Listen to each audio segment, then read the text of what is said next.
Je rêve d'une lune de miel en Polynésie. Je vous vois bien dans un bungalow sur pilotis au-dessus d'un lagon. Vous lisez dans mes pensées? Avec mon fiancé, on adore aussi la plongée. Alors, je vous propose une matinée avec les Raymanta avant de partir observer les baleines à Tahiti. Ne me réveillez surtout pas. Je vous réserve aussi un cours particulier avec des chefs locaux pour confectionner un repas ensemble. Mais j'ai trop hâte. On va devoir avancer le mariage. Vous vous occupez vraiment de tout? Oui, avec Marco Vasco, vivez votre voyage esprit libre. Vous faites les mariages aussi? Rendez-vous sur marcovasco.fr pour imaginer votre prochain voyage sur mesure. Les podcasts du Figaro.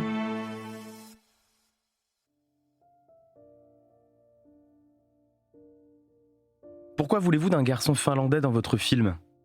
Je ne veux pas nécessairement d'un garçon finlandais, je veux un garçon blond aux yeux clairs. Et pour trouver un garçon comme ça, je suis venu à Stockholm, à Helsinki, et je vais me rendre ensuite à Varsovie et Munich. Je cherche là où les cheveux blonds et les yeux bleus sont des caractéristiques raciales. Bien sûr, je ne peux trouver cela en Italie. Et les yeux verts, ça va ? Oui, les yeux clairs. Comment sélectionnez-vous les acteurs ? J'ai fait appeler de nombreux garçons, ici le plus possible. Ensuite, je les vois un à un, et j'espère trouver le bon. Vous aurez des problèmes pour la langue. Non, car le personnage ne parle pas beaucoup. Il parle son propre langage, qui est le polonais dans le livre, mais ce pourrait être du finnois, du suédois, peu importe, du moment qu'il parle une langue incompréhensible pour les autres personnages.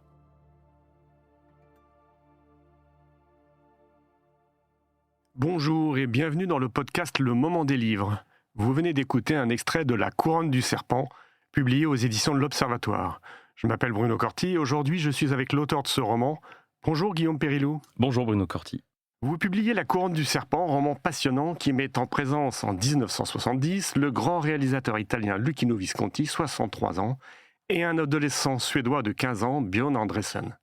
Le premier recherche le plus beau garçon du monde pour incarner le personnage de Tadzio, tel qu'il apparaît dans Mort à Venise de Thomas Mann, qu'il souhaite porter à l'écran. Le second est un enfant dont la mère s'est suicidée, qui est élevé par sa grand-mère, qui rêve pour lui de gloire. Après la sortie du film, plus personne ne pourra oublier le visage angélique de ce Tadzio, qui bouleverse les derniers jours du compositeur Gustav von Aschenbach. Mais comment s'est déroulé le tournage ? Qu'est-il devenu ensuite ?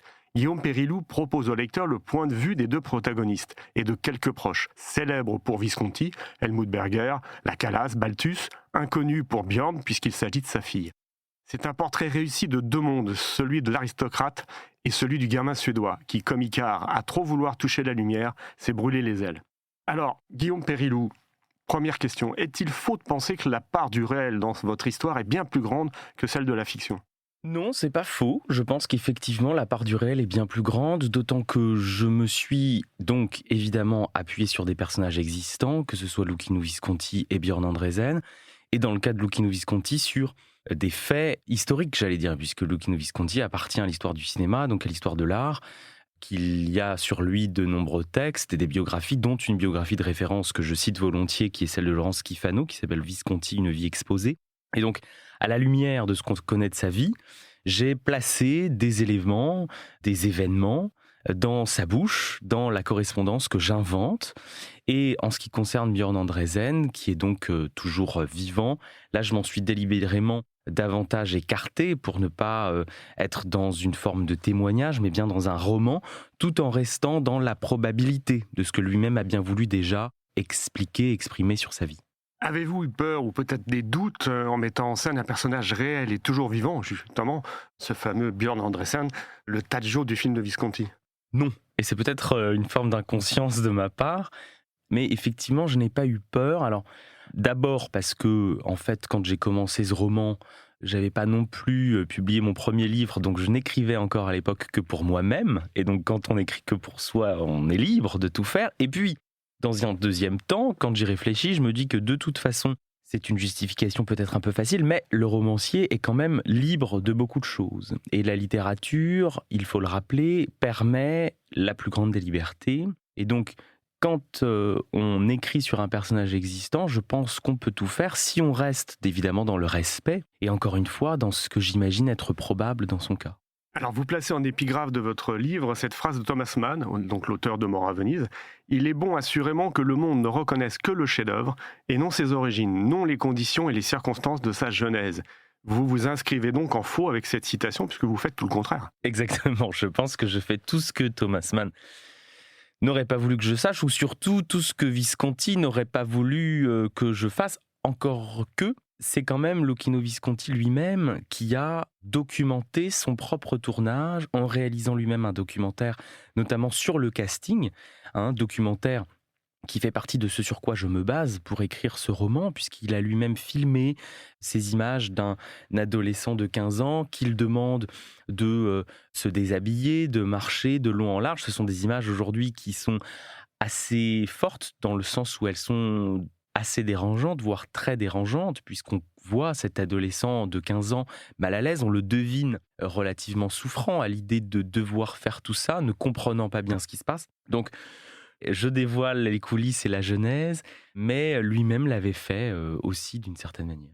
Ce qui est bien montré aussi dans le livre, c'est que Visconti, en fait, au départ, est assez prudent avec ce gamin. On a l'impression qu'il dit il faut pas y toucher, il faut le laisser et tout ça. Et puis il y a cette scène surréaliste à la fin du tournage où il l'emmène dans une boîte de nuit.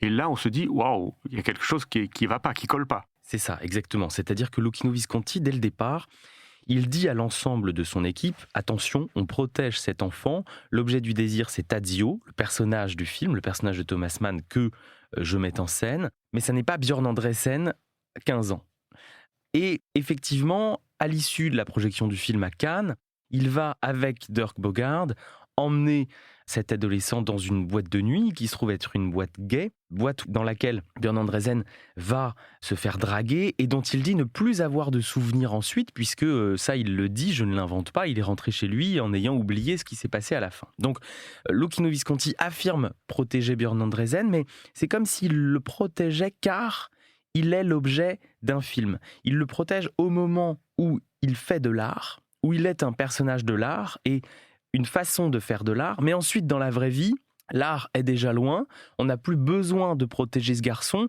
car on est là dans la réalité et que c'est beaucoup moins important que l'art. Et c'est comme si cette scène en particulier venait un petit peu illustrer le sens et ce qu'on connaît que l'art a très longtemps pu tout justifier aux yeux de certains et notamment aux yeux de certains réalisateurs. Alors, quand vous écrivez ce roman, vous êtes loin, et on est loin de la polémique sur les metteurs en scène, et pourtant là, tout se rejoint aujourd'hui, et ça donne un aspect assez problématique. Oui, et vous avez raison de le souligner, enfin merci de le souligner. J'ai commencé, c'est vrai, à écrire tout ça avant qu'on entende à juste titre ce qu'on entend dans le cinéma aujourd'hui et des prises de parole d'actrices, bien que des actrices ont évidemment parlé depuis longtemps. Je pense à Maria Schneider comme à Nathalie Portman avant Judith Godrèche aujourd'hui. Mais c'est vrai que c'est ce qu'on peut entendre d'un réalisateur qui abuse d'une certaine façon de son acteur, bien que là, je le répète encore une fois, il ne se soit rien passé de physique ni de verbal. C'est simplement dans la projection du désir sur cet acteur qu'est né, de cette projection du désir, qu'est né le traumatisme chez cet acteur. Et parce que, tout simplement, il était trop jeune pour la recevoir, cette projection.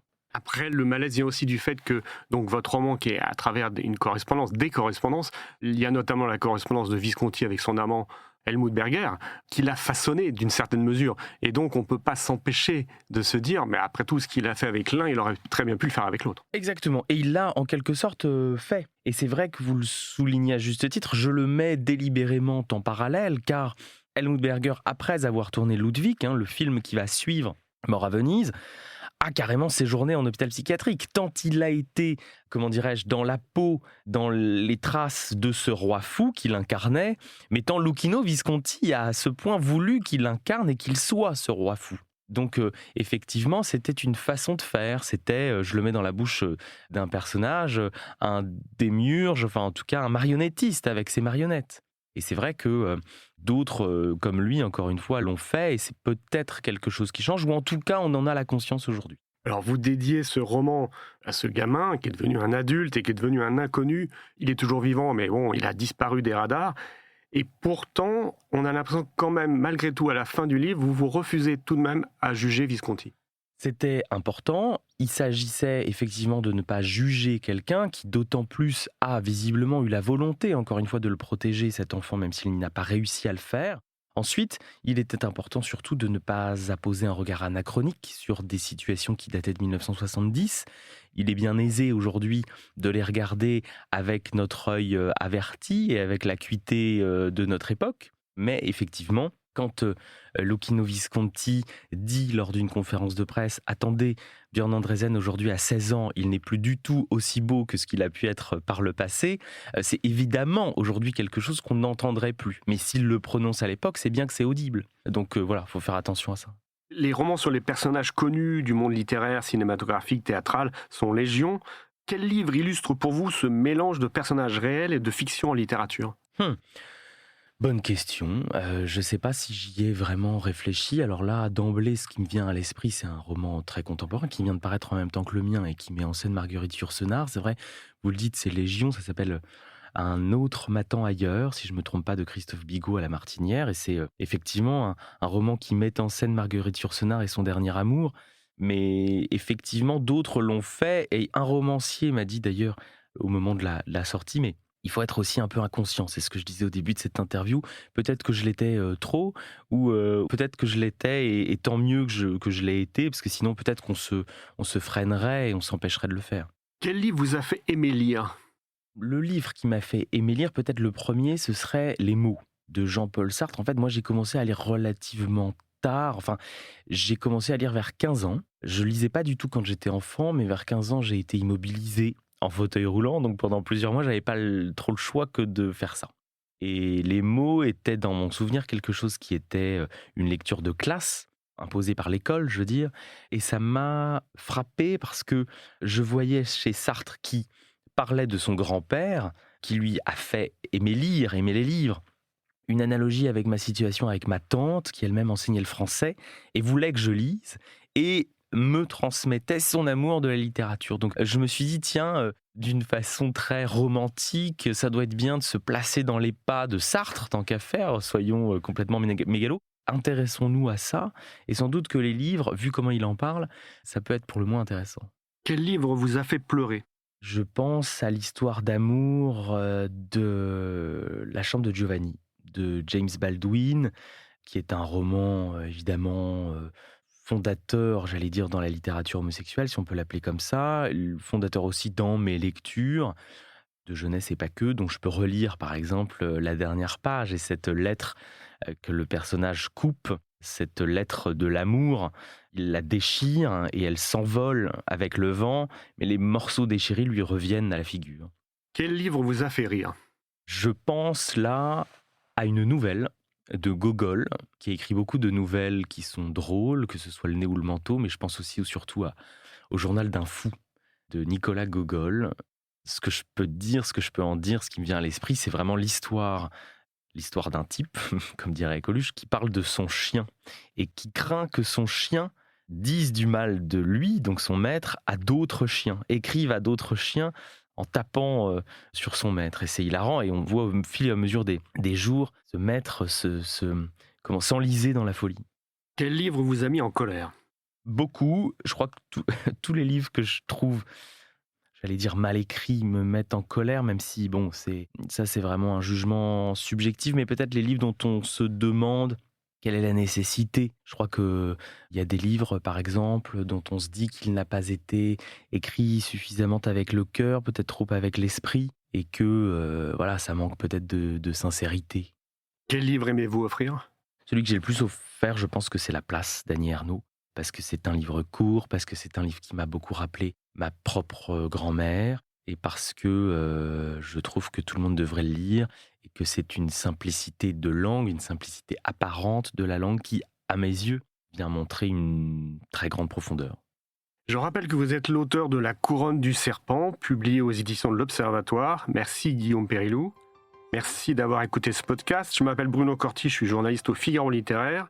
Vous pouvez retrouver le Moment des livres sur Figaro Radio, le site du Figaro, et les plateformes d'écoute. Si vous avez aimé cet épisode, n'hésitez pas à vous abonner et à laisser votre avis en commentaire. À bientôt!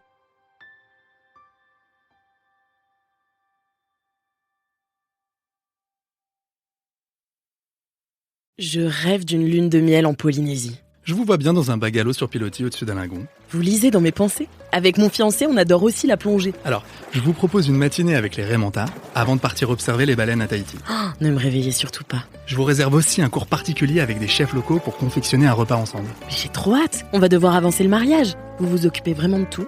Oui, Avec Marco Vasco, vivez votre voyage d'esprit libre. Vous faites les mariages aussi ? Rendez-vous sur marcovasco.fr pour imaginer votre prochain voyage sur mesure.